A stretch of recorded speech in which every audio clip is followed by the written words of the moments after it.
اهلا وسهلا بيكم، يا رب تكونوا بخير وصحة وسعادة. اختبار الذكاء.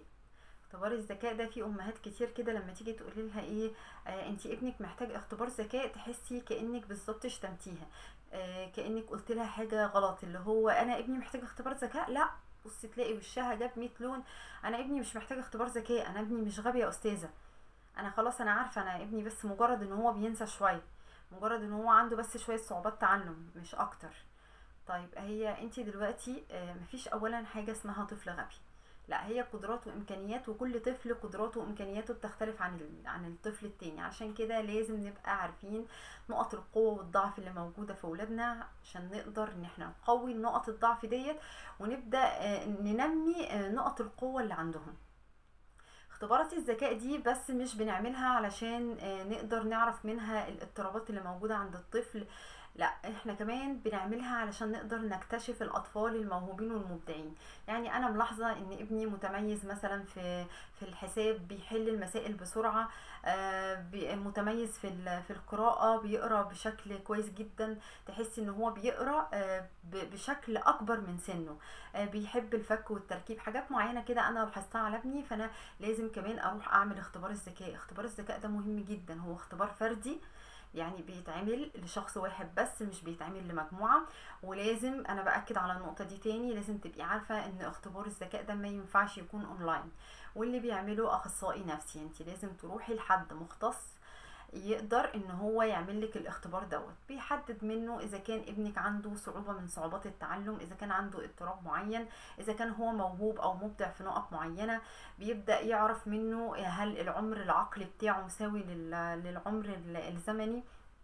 يعني هل يعني انت مثلا بتشوفي ابنك تصرفاته والحاجات اللي هو بيعملها مناسبة للسن بتاعه، ولا حاسة ان هو عنده سنتين او 3 سنين وبيتصرف كأن عمره شهور؟ لا، الحاجات دي كمان لازم يبقى في خلفية عند الأم بالتطورات المعرفية والمهارية اللي بتحصل للطفل طول الفترة بتاعة النمو بتاعته. طول يعني كل مرحلة تبقي عارفة ايه هي التطورات المطلوبة من الطفل، علشان تبقي عارفة اذا كان هو متأخر في حاجة معينة ولا لأ، وتبدأي تتحركي بشكل أسرع.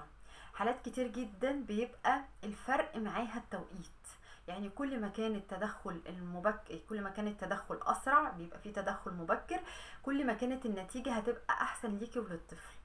فمفيش حاجة اسمها لا اختبار ذكاء، لا ده وصمة عار، ده لو حد عرف دلوقتي هيقول على ابني ان هو غبي. لا، مفيش الكلام ده. يا ريت تركزي تجري ورا مصلحة ولادك، ملكيش دعوة باللي يقول واللي ما يقولش. مش كل حاجة الناس فاهمينها، مش كل حاجة حد يقولك عليها فهي ديت خلاص صح. لا، دي مجرد وجهات نظر، وجهات النظر دي ممكن تكون صح او غلط، لكن اللي احنا عارفينه لازم نبقى متأكدين منه ان اختبار الذكاء دوت حاجة مهمة جدا. طب هل في مدة صلاحية معينة لاختبار الذكاء ده؟ يعني انا ممكن اعمله لابني وخلاص بقى اعيش على نتائج الاختبار دي، وابدأ ان انا كل ما يبقى فيه مشكلة اطلع النتائج بتاعتي ديت واشتغل عليها مع الاخصائي؟